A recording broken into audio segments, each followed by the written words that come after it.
When you think of a lighthouse, you probably picture something like this, a big tower with a massive light on top that sweeps round in this huge beam of light. But that mental image is increasingly out of date. Many lighthouses don't look like that anymore, and people who live near them aren't always very happy about the change. In fact, in one case, they've set up roadblocks to try and stop it from happening. But why do lighthouses look like that anyway? What's the actual point of them? I mean, it's obvious, right? The point is to stop ships from crashing into things. But the way they do that, the actual goal of them, is to fire a lot of light as far out into the sea as possible to let everyone know there's something here that you should avoid. And there's a really interesting line throughout history of people just slowly coming up with better and better ways of doing that. If you go back thousands of years, they were building lighthouses that were just big stone towers with a massive fire on top. There's one of those still standing in Dover today. And those were pretty useful, particularly because there weren't really any other artificial lights at night back then. But if it was even a little bit foggy or rainy or anything, you probably weren't going to see it, and you definitely weren't going to see it from miles off at sea like you can with a modern lighthouse. But that didn't matter quite as much back then. It only really started mattering about 1,500 years later, when everyone started trading everything over the high seas and shipping things around. Because you can't really build an empire that crosses continents if all your ships keep getting lost and crashing into things all the time. So lighthouses needed an upgrade, and that is the reason why Trinity House, the Lighthouse Authority for England and Wales, decided to build 2 lighthouses in London on the River Thames, which is not somewhere you would usually build a lighthouse. But one of them is still there today. It's at a place called Trinity Buoy Wharf, and you can visit it. It's not a working lighthouse anymore, but it's open to the public. So I went to see it. But I didn't want to go all by myself, so I invited along a proper lighthouse enthusiast. If I'd fallen just then, that would be so embarrassing. Caught on camera, yeah. Annie Spencer is the founder of Lighthouse Explorers. She makes educational videos and runs day trips to lighthouses. Next up, Southwold, Immediate Esther. I had a very lovely day out. It was very hot. I drank a lot of beer. I had an ice cream. Pubs seem to feature quite prominently in a lot of your trips. Yeah, they do. It's a nice way to round it off, isn't it? Yeah, you go off a lighthouse and then you kind of have to have a pint. We're at Trinity Buoy Wharf, but it wasn't actually used for navigation, right? No, it was an experimental lighthouse to test out new technologies and also to train lighthouse keepers. Wannabe lighthouse keepers would come here and they would have lighthouse keepers. Lighthouse keepers in training would come here with a logbook and they'd have to tick off a number of tasks before they could go out to a real lighthouse. That's where the old lighthouse used to be, right, Elsie? The history of lighthouse development has so many peaks and troughs, which aligns with the industrial developments outside of lighthouses. Michael Faraday was also experimenting and he built a chimney that would remove all of the moisture from a lighthouse lens to improve its the optics. Michael Faraday was one of the leading scientists of the time, and he was working on making lighthouses a lot more powerful. And there are basically 2 ways that you can do that. The first is that you can make the light brighter, and there'd been a big breakthrough with that in 1780 with the invention of the Argand lamp, which was a new type of oil lamp that produced a flame that was very bright and very consistent. But at Trinity Buoy Wharf, Faraday was experimenting with electric lighting, which was state of the art at the time, and it could make a light that was much brighter than anything oil could do. But like any new technology, it was very unreliable. They tried installing it in the lighthouse at Dungeness on the south coast of England, but it just didn't really work. It was several times more expensive than oil. It kept breaking down. There weren't enough engineers who even knew how to work with that kind of thing yet. And by comparison, at that point, oil was a mature technology that just worked. So they ended up ripping it out and going back to oil. But eventually we did figure out electric lighting and it became the new standard for lighthouses. But that's when you get to the second way that you can make lighthouses more powerful. Because making a really bright light is one thing, but getting that light to where it actually needs to go is another. This is a torch which is rated at 500 lumens of brightness, which is pretty good if you need to see something close up. But if I walk off a bit further away, now it's not quite as bright. And you might struggle to see this if you're miles away at sea and it's raining. So with lighthouses, you can have a really bright light source, but it's kind of pointless if the light's just going everywhere. Instead of increasing the lumens, the brightness, you need to increase the candela, which is a measure of how much light is going in a particular direction. So this torch I'm using now is rated at 500 lumens, and from what I can work out, I think it's about 1000 candela. I have another torch here, which is also rated at 500 lumens, the exact same brightness, but it's way more focused. So this is rated at 600,000 candela. Let's fire this bad boy up. Oh my God. I guess this probably isn't coming across too well on camera, but I'm in a pretty big field right now, and this light is just punching right across to the other side of the field like no problem. And yeah, if I shine it on my hand, it should look pretty much the same as the other one did, because it is the same amount of light. It's just incredibly focused. I can't look at my hand right now. I would probably seriously damage my eyes if I did that. I'm gonna head over to the other side of the field. Let's see what this looks like. That is significantly more visible, isn't it? So with those early lighthouses that were just open fires, only about 1% or maybe 3% of the light was going where it needed to go. The rest of it was just going everywhere. And some of the earliest solutions to this involved putting a wall behind the light and painting it white, which is better than nothing.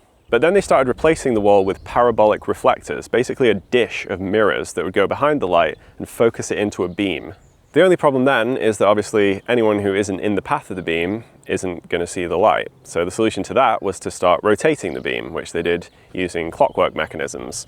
And the side effect of that was that the light started appearing to flash, something which they couldn't really have done otherwise because oil lamps don't have an on-off switch. But since they were flashing, the next innovation was to make them all flash differently so that you can tell which lighthouse you're actually looking at.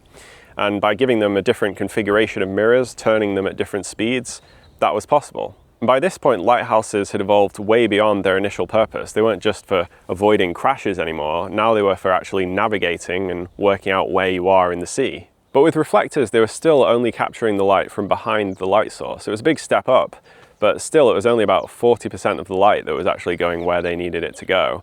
The real prize would be to put a lens in front of the light to really focus it in. And they did try this with some early efforts in Britain, but the lenses that they needed were just so huge and heavy, and they were so thick that a lot of the light was lost inside the glass. But then in the 1820s, everything changed when a new type of lens was invented by an engineer called Augustin Jean.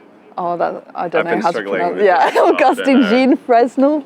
He basically chopped out all the unnecessary bits of the lens so that it was as light and thin as possible. And his Fresnel lens was able to send about 80% of the light where it needed to go. So from the 19th century until very recently, the gold standard for a lighthouse was to surround the light with an optic made up of multiple Fresnel lenses.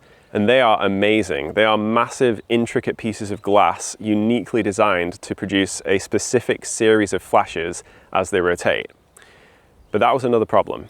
Let's say you want a lighthouse to flash once every 15 seconds. That's pretty easy. You can just put 4 Fresnel lenses around it and have it rotate at 1 rotation per minute. But in the early days of Fresnel lenses, that would have been impossible. The lenses were so heavy that even with the best mechanism in the world, you weren't going to manage a flash every 15 seconds. You might be able to do a flash every minute, which is not ideal at a time when ships were also getting faster. You don't really want a lighthouse that just disappears for that long. You could fix this by adding more Fresnel lens panels, like instead of 4, you could have 8, but then each lens is going to be a bit smaller, which means that the light overall is going to be less bright. So then you could make the lens array bigger, but then it's going to be heavier and the problem just keeps on going. Until around the start of the 20th century, a solution was found, which was to float the entire optic on a bath of mercury. And this pretty much eliminated friction and meant that if you needed to, you could get the thing rotating by just giving it a push with your hand. The only slight downside was that now the lantern room was full of mercury fumes, which is thought to be one of the reasons why lighthouse keepers have a bit of a reputation for going mad. Anyway, with the invention of the mercury bath and the speeding up of lighthouse rotation, we now have the lighthouse design that we know and love today. And although lots of things have changed behind the scenes inside lighthouses in the years since then, we've grown used to the idea that most lighthouses look roughly like this. So now it's time to look at why, increasingly, they don't anymore. Lighthouse engineers have always tried to use the latest technology to improve on whatever came before. And since the 20th century, we've had a design that works really well. I mean, it produces toxic fumes, but it works really well. I think the engineers who developed the parabolic reflector would have been fascinated by what was possible 100 years later with the Fresnel lens. And Augustin Jean Fresnel would have been fascinated by the mercury bath. I mean, he actually came up with the idea, it just wasn't put into practice until decades after he died. I think it's debatable whether the best way to honor their work is to preserve it exactly as it was, or to keep going, to keep trying to make lighthouses better with the technology that we have today. Because we're operating under the same rules that they were. Lighthouses in the UK and Ireland are funded by fees that are paid by ships when they dock at one of our ports. And the people who pay those fees don't want them to be any higher than they have to be. So the incentive is always to find the cheapest, most efficient way of doing the job. And the 20th century lighthouse is not the most efficient way of doing it anymore. All of the design quirks, the rotation, the Fresnel lens, the mercury bath, were really clever, brilliant solutions to problems that don't exist anymore. We used mercury baths because it was the only way we could rotate the lens. We rotated the lens because we needed a beam that could go in every direction. But now we can just make a beam that goes in every direction. And it can actually flash as well, and it'll only need a fraction of the power because it's an LED, there are no moving parts. And lighthouses out at sea, many of which used to have diesel generators, can now run on solar power. Also, the lighthouse authorities are employers. Lighthouses generally don't have people working in them all the time anymore, but they're still places of work. So if there's any way to avoid exposing engineers to mercury fumes when they make a maintenance visit, they kind of have to do it. So many lighthouse authorities around the world are currently in the process of upgrading all their lights to LED. And to see one that's been upgraded, I went to Portland Bill in Dorset. Do you remember those shots of a Fresnel lens from earlier? I was able to film those because the Fresnel lens in Portland was removed in 2019. It's been installed in the base of the lighthouse where you can go and see it up close. And I would recommend it because it's an amazing thing to see. But you can also do a tour up to the top of the lighthouse to see what they've replaced it with. And it's kind of bizarre to go all the way up to the top of that lighthouse and see that that massive Fresnel lens has been replaced by this. This is a self-contained LED lantern. There are two of them actually. The lower one is a backup, which can be turned on instantly if the main one fails. But these are able to make a very focused and powerful light and then fire it out in a 360-degree ring. The building already has a wall at the back that stops the light from going inland. I guess painting the wall white at this point would barely make a difference. But this is it. No moving parts, no rotation. Objectively, this is incredible technology, and the lighthouse engineers from centuries past would probably find it fascinating, but the light it produces does look very different. So this is what Portland Bill Lighthouse used to look like at night. This is powered by that Fresnel lens, which is now in the base of the tower. And now, since 2019, this is what Portland Bill looks like with the new LED.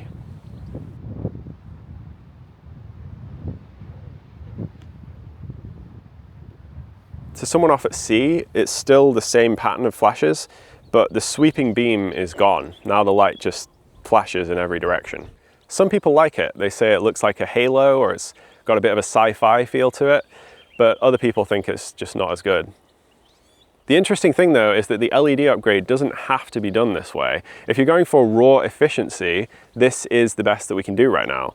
But if you want to keep that classic look while still reaping a lot of the benefits of modern technology, there is a different way to do it.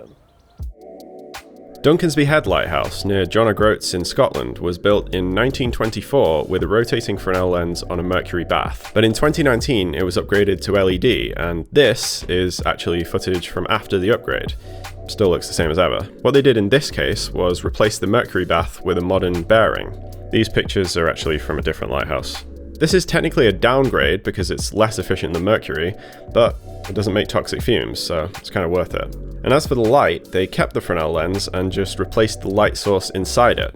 And the LED that they use in those situations looks like this, which I think is really cool.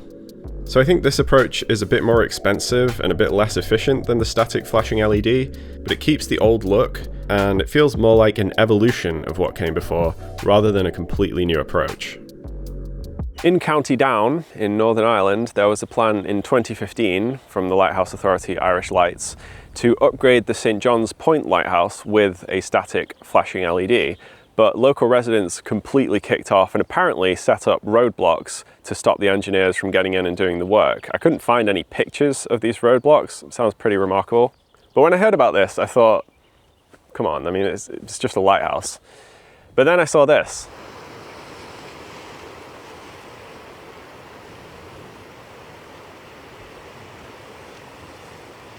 Yeah, I guess roadblocks is good. Replacing that with a flashing LED would be really sad, especially if you've grown up around it. And they ended up postponing the work, and they've now said that they'll go with the other approach and keep the Fresnel lens.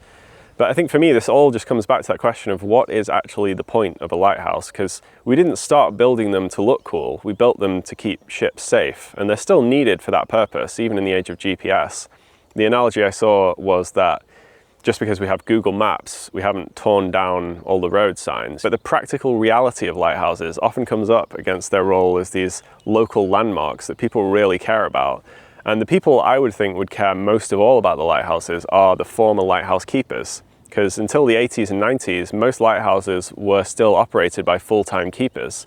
And then because of that constant quest for efficiency, as soon as it became possible to run lighthouses automatically, that became the new way to do things, and lighthouse keepers soon found that their whole profession had been consigned to history. You still find attendant keepers these days who are responsible for taking care of the buildings and making sure everything's working okay, but it's nothing like it used to be. So to find out what an ex-lighthouse keeper thinks about the LED transition, I spoke to Gerald Butler, who worked for Irish Lights for 21 years, and he's now the attendant keeper at Gelly Head Lighthouse in County Cork. My parents and my grandparents were light keepers.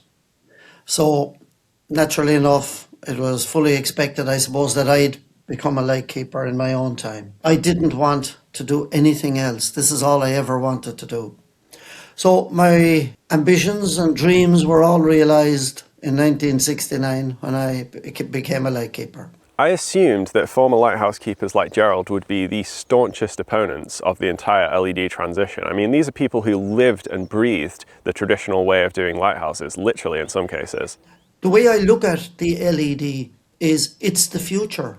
Everybody will have a different view. I can only speak from myself, but I think to be practical about it, we have to look at it and say, man, it does work. They are extremely efficient. They do the job, and the cost is just unarguable. Eventually, all our homes are going to be lit with LED lights. And when that happens, and happen it will, the argument is done. We'll stop arguing when we face reality. Understandably though, Gerald is more concerned about what's going to happen to the Fresnel lenses. I would stand and defend the lens if they were to be chucked out. In Ireland, they've been given a heritage value. What that means is you cannot touch them now without getting a special planning permission to do it. And I welcome that, because they're just beautiful. So if you're ever bringing people, if I'm ever bringing tourists to have a look at the light, they're looking at this wonderful piece of technology, old technology, but still as effective today as the day it was made, and it just effortlessly gliding around. It's magic in motion, if you like. Some Fresnel lenses have already been replaced, but in most cases they've gone to museums or been put on display somewhere so you can go and see them up close. Others have been retained and just upgraded with LED lights, and others are still on the waiting list for an upgrade. But one way or another, these upgrades are happening, and the Fresnel lenses that are left give us a tangible link to that time when lighthouses were still run by full-time keepers. Because right now you can still talk to a living ex-lighthouse keeper, but that won't be true forever. After Gerald was made redundant, he bought a trawler and he went into fishing. And he told me a story about the first time that he went back to Bull Rock Lighthouse, which was where he started his career as a lighthouse keeper. We arrived in the Bull at night time, dropped anchor and stayed there for the night. But I remember looking up at the shafts of light to see that just gliding around doing it all on its own, no keeper, no human being on that rock. To me, that was extremely eerie. You'd expect to see somebody looking down at you, but there was no one. And I found that lonesome and strange.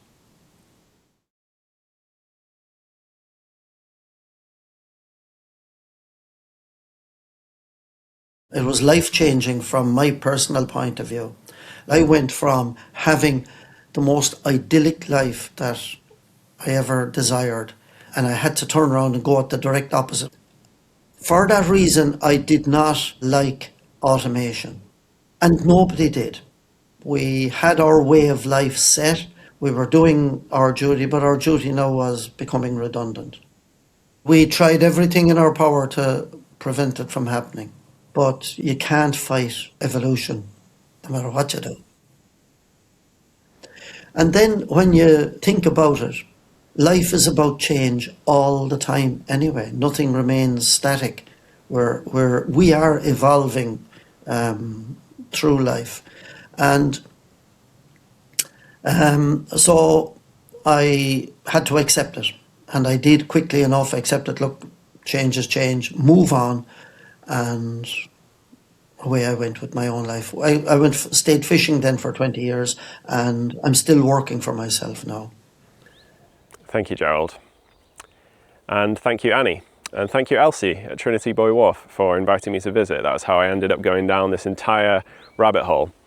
If you live anywhere near a lighthouse, look it up and see what kind of light it has, because some of them will retain their traditional look, but it looks like a lot of them won't. So over time, it will get harder to see a sweeping beam. But whatever you think about LEDs, they are just like coal fires and parabolic reflectors and Fresnel lenses. They're another chapter in the history of lighthouse engineers finding increasingly sophisticated ways to keep ships safe.